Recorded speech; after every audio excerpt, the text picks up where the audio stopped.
before we get into all of that stuff, we'd like to talk about box office. Yeah, and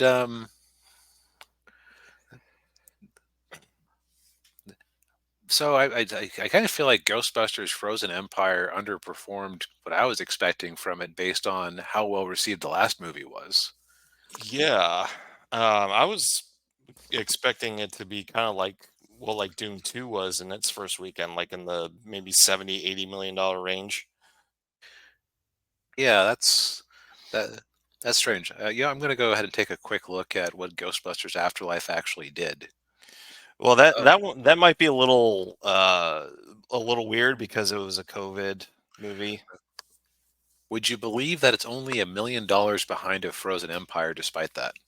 I find that hard to believe. Yeah, Wow. Frozen Empire opened to 45 million, Afterlife opened to 44. Hmm. Wow. So yeah, we'll see if it has the same legs. I'd say that all the reviews I've heard for this are is from to okay. Yeah, same here. So maybe it's just I always said that in like the pre-COVID days that Sony was like the worst movie studio in terms of like if you just picked an average Sony movie, they were bad, and Hmm. then it felt like for a little bit there that they were actually like putting out good stuff. Yeah. And then we have Morbius, Madam Web, kind of what sounds like a mid Ghostbusters movie. Yeah. They might be reverting back to form, which is a shame. Yeah, because you still have Craven the Hunter coming out, and Oh God, you're right. good to see you, Ninja. And no worries, we're happy to have you here. And also, happy belated birthday. Yes, yes, happy birthday. Um, Yeah, it's it did seem like they did. I think they ended up soft canceling that one Luchador movie based on the Spider-Man villain who appeared in one storyline oh yeah, from the Peter David run of the 2000s. yeah, and good to see you, Edwin.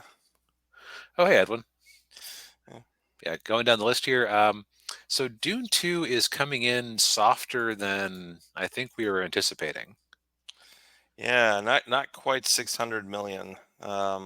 After what? Yeah, that was its fourth weekend. Fourth weekend. Yeah. I think it'll probably be like 650, 700 when it's all said and done. Yeah, it depends on how long they keep it in theaters. Yeah. I Yeah, I wonder. Yeah, I don't know when it's going to drop on Max. That'd be interesting. yeah, hopefully they were smart enough to give it some breathing room Yeah, they're not going to. It's not going to be in May or June. or mid-April. Yeah, Yeah, it's interesting. I mean, I haven't gotten to see it yet, but that's just because I've been busy with things. There have been a couple of nights I've been tempted to go to the movie theater, but ended up not, yeah, just for a variety of things. Um, but I'll say that I mean, there is a level where Dune obscure is the wrong word because it's one of the most influential sci-fi novels of all time. hmm Like it's big in a smaller circle of people, might be the way to put it. yeah. Well, I think the thing with it is it's a very dense story. There's Mhm. so many moving parts and pieces to it, and so many characters and the lore and everything that it's. I mean, I'm actually kind of surprised they've been able to condense it into two movies that are 2.5 to 3 hours long, respectively. Yeah, that's impressive. I mean, I remember watching part one with my dad when it came out, and I haven't read the books, and he did, and he seemed pretty pleased about it as an Yeah, adaptation. So yeah. Ninja says he doesn't think Ghostbusters as a franchise is a strong moneymaker for theaters. Um, yeah, and then also Dune 2, harder to sell a film that's part two if you hadn't seen the first one. yeah, Yeah, very. They Yeah. did a good job of trying to make sure you had all the opportunities you could to see the first one, because they did a re-release a few months back, um, and uh, they also had Dune Part One on Netflix for a while. Yeah. Yeah. Um, but yeah, as far as Ghostbusters is an odd franchise, I think, because I don't think it was intended to be a franchise. Um, It's it is in the 80s when things were basically designed to be one and done, and then sequels came about if it was successful enough. Like, I wonder if it's almost like Highlander, where it's like, no, we had a premise for a good movie, but money. Okay, now they're aliens. Now they yeah, aren't aliens. yeah, yeah. And Edwin says he didn't see much hype for the new Ghostbusters. I didn't really either. Yeah, it's been very muted. Like I've heard people say, well, I like it, but Yeah, yeah. Yeah, I don't know. Well, and I think what really elevated. I mean, well, first of all, the movie was really popular when it came out in '84. I mean, I think it was number one for like 2 or 3 months. right, Um, and it had a lot of competition in '84. yeah, I mean, it was up against like I think like Star Trek 3 and I think, Gremlins and yeah, yeah, yeah, yeah, good year um, for movies. yeah, it was. I think it was the cartoon show that really elevated the popularity, especially with kids. Right, because I mean, like you can only rewatch the same movie so many times, but if that TV show is part of your Saturday morning ritual for years on end, Hmm. that's going to implant it more in your heart. Exactly. Yeah. Yeah. And like Ghostbusters is actually, you know what? Okay, so Ghostbusters and Ninja Turtles are almost two similar products, Hmm. where it's like they had a peak in the '80s and then they kind of meandered through the '90s. The difference is that Ninja Turtles has had a few different revivals that have caught on. Like that 2000s cartoon is Yeah. beloved by people of a certain generation. Yeah. And even the 2010s cartoon show, people like that one too. Yeah. Right. It's like they've managed to seed a whole bunch of Ninja Turtles fans over the years. Ghostbusters, it feels like they have a bunch of projects that do okay, but don't really catch the zeitgeist. Like, how many people are aware that there was an Xbox 360 game for Ghostbusters that was based on their unfilmably expensive script for the third movie? Probably unless you're a hardcore fan, not very many. Right. How many people knew that? Everybody knows about the 2016 Ghostbusters, but that's not a that's not necessarily a net positive. Yeah, yeah. And hey, Bogdan, good to see you. Hey, Uh, man. Yeah. I will read I'll read your DM in a at the end of the show here. He sent me a page update, so Oh, nice. yeah. But yes, I think Ghostbusters might just be a thing where it was lightning in a bottle, and they've been managing to like run on vapors for nearly 40 years now. Yeah, yeah. Well, I think a big problem with that was the second one wasn't very well liked, and they just really drug their heels on making a third one. Um, Right? They lost their momentum on it. yeah, Uh, and Bill Murray, Bill Murray, yeah, that's what I was gonna say. Yeah, Bill Murray really screwed around with that. yeah, he was off being a real actor. Boo. Mhm. Mhm. And I seem to recall Rick Moranis also didn't want to show up in another one because he was just confused about why anybody would still care. Yeah, Because he retired and like, hey, he made his bag and he just wants to go enjoy his life, have fun. yeah. Well, yeah. There was a more tragic reason why he retired, but yeah.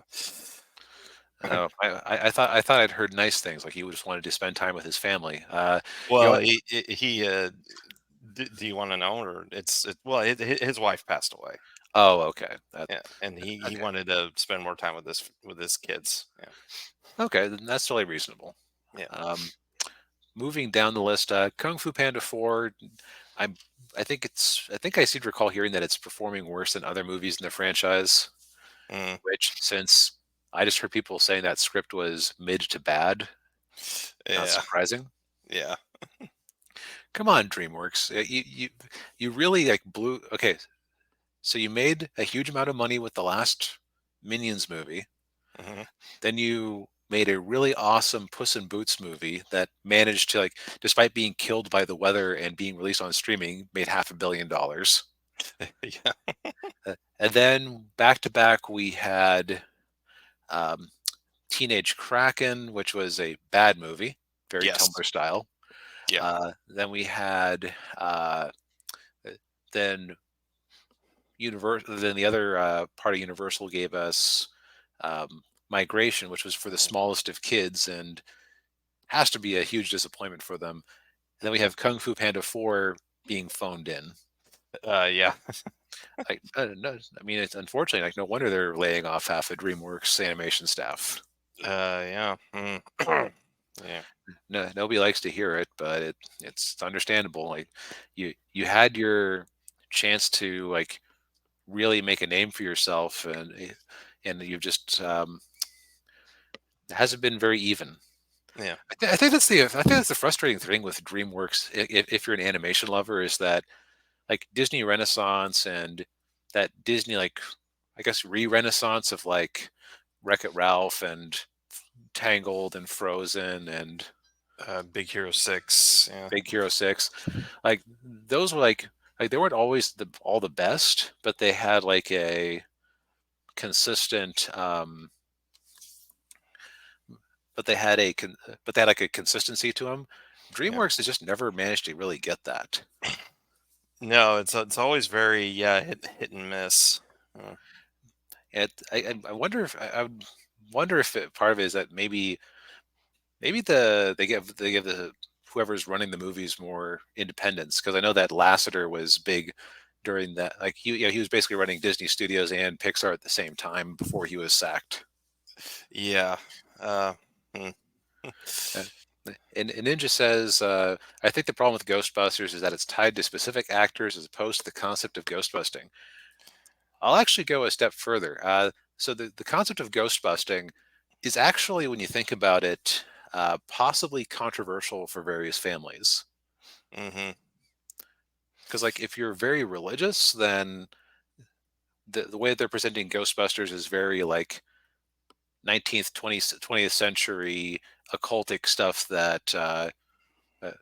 that what's his name is really into. Yeah. Aykroyd. Ackroyd. Yeah. Um, if you're if you're irreligious, then like, if your family is a bunch of ardent atheists, then do you necessarily want to fill your kids' heads with all that? Yeah. And also it inherently involves the concept of death, and like it's an odd duck, and I think it was just kind of lightning in a bottle that hit at the right time. Yeah. And well, and of course, to get into the making of it, like Ackroyd's original concept for it was that it took place in the future, like in space, and Ghostbusters were kind of like exterminators, and it was just really like over the top and off the wall, and it Eh, wasn't until Ramus and Ivan Reitman came in and cleaned it up. right, it was basically unfilmable. Yeah. Let's see here. So moving down the list, because we just have some.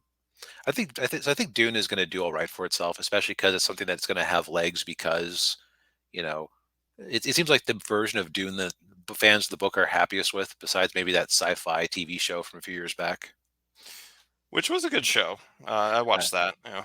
haven't seen it myself. Let's see here. So new release, we got Immaculate. Oh, that's the Sydney Sweeney. Yeah. okay. Getting the Sweeney bump or the bumps. Yes.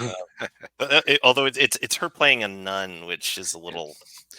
So Eh. yeah, I mean, she's definitely making sure that her name is staying in the headlines. That's true. Um, Arthur the King, the dog movie with Mark Wahlberg, actually had a really good hold week over week for a small movie. Like, Yeah. 44% down. That's indicating some word of mouth. Yes. Yeah. Late Night with the Devil is another new release that came in at the top 10. Horror movie. Yep. So no opinion. Although not Uh, a very pretty low box office for that one. Imaginary, another horror movie, kind of just trucking along. yeah, Love Lies Bleeding.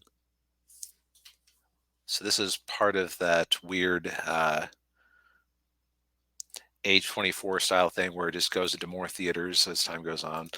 yeah. That's a erotic thriller. I think All right. we're looking at. Yeah, Cabrini, the Angel Studios one about that woman who became the first American saint. right. Yeah. Then Bob Marley, One Love, sticking in there. That one actually has a decent chance of hitting 100 million by the time of its run is over because it's sitting at 95 right now. Yeah. Then, as far as other interesting things, Disney decided to re-release Luca, which I didn't hear about. I didn't either. Because Maybe they saved the money on advertising because it's like, well, we can't stop doing these Pixar releases, yeah. but we can waste as little money as possible on them. Yes. Um, and just for a comparison point here, the average per theater for the Luca this weekend was $402. Um, if we scroll down the list here, uh, the Demon Slayer movie, which in its fifth weekend, when these Demon Slayer movies are the last episode of the previous season and the first couple episodes of the next season, where you're paying for the privilege to go see it on a big screen. Um, but higher per, yeah, 650 per theater average versus 400 for Luca. Ooh, man. Yeah, heck, a a re-expansion of The Boy and the Heron, probably trying to take advantage of it, winning that Oscar, Mm, had a better had a also like about a $600 per theater average. man. Yeah. Yep. But yeah. So basically, kind of an uninspiring week. It's kind of reverting back to form. I feel like if they hadn't had the strikes, we would have already seen some of these movies come out. Mhm. I feel like they should have waited a little bit longer for some of these because Ghostbusters should have been a summer movie, I think. oh yeah, and Dune should have been a summer movie because Yeah. yeah. So here's the problem: isn't Dune Part Two like around 3 hours? Yes.